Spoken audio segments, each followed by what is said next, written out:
तो अब हमारा जो आर्टिकल 15(5) का लास्ट केस है उसके बारे में डिस्कस करते हैं, that is Pramati educational and cultural code, cultural trust versus Union of India and others. इस केस में बेसिकली आर्टिकल जो चैलेंज किया गया था ये आर्टिकल 15(5) का 15(5) और आर्टिकल 21A के वैलिडिटी को चैलेंज किया गया था। 15(5) जो केस में है ये Pramati educational trust, educational and cultural trust,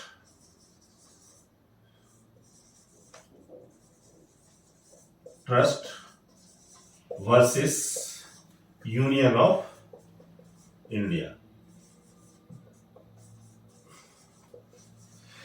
तो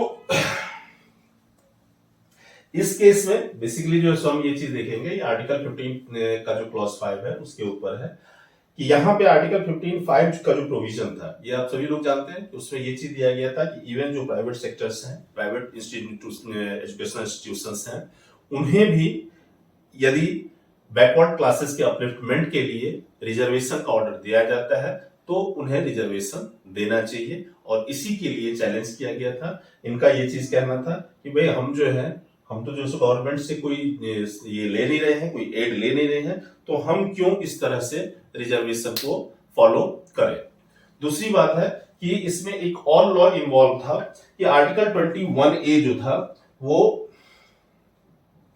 आर्टिकल 21A इंडियन कॉन्स्टिट्यूशन जो डील करता है right to free and compulsory education of child between age of 16 to 14 years. तो ये इन दोनों के प्रोविजन की वैलिडिटी को चैलेंज किया गया था यहाँ पे, ये इस तरह से सही है या नहीं है।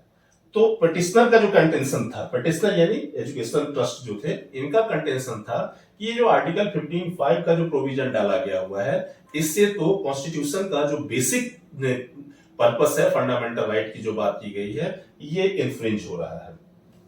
इनका कहना यह था कि ये basic feature of Indian constitution को ही ये डिस्ट्रॉय कर रहे हैं।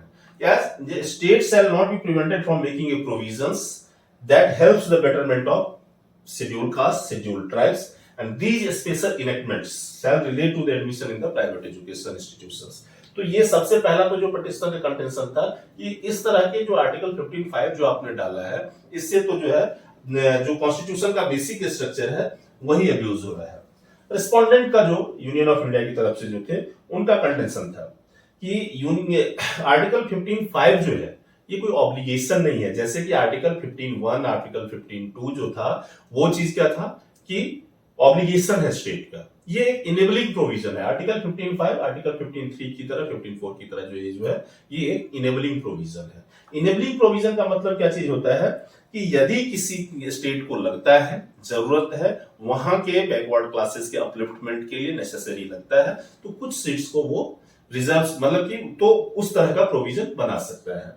और इसी तरह से इन्होंने जो है ये चीज किया कि परसेंटेज ऑफ सीट्स जो है वो पुअरर सेक्शन के लिए जो है, जो बैकवर्ड सेक्शन ऑफ पीपल है उनके लिए इन्होंने कहा क्या कि इसको रिजर्व किया जाना चाहिए।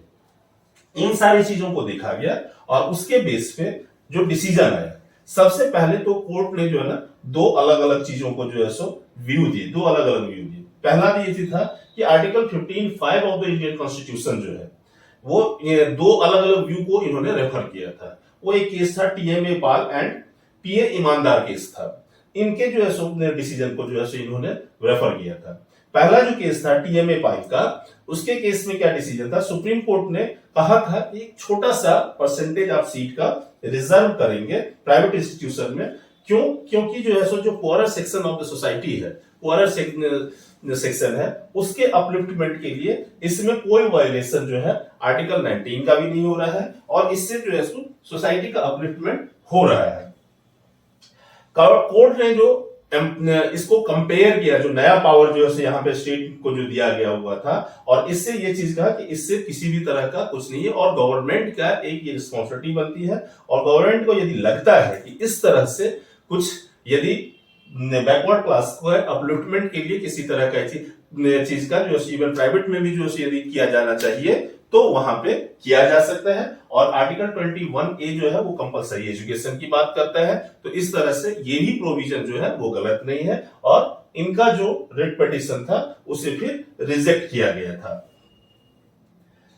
तो ये सारे प्रोविजन जो थे आपने देखा आर्टिकल 15 में कि आर्टिकल 15 में सबसे इंपॉर्टेंट जो केस लॉज हैं आपके, वो सबसे इंपॉर्टेंट केस लॉ किसमें है, वो है आर्टिकल 15(4) में। और इसके अलावा आर्टिकल 15(3) का केस जो है सो बहुत ही कम पूछा जाता है। या आज के डेट में जो है सो जैसे आईपीसी के 497 के प्रोविजन को जो सो चैलेंज किया गया था तो वो भी इंपॉर्टेंट हो गया है।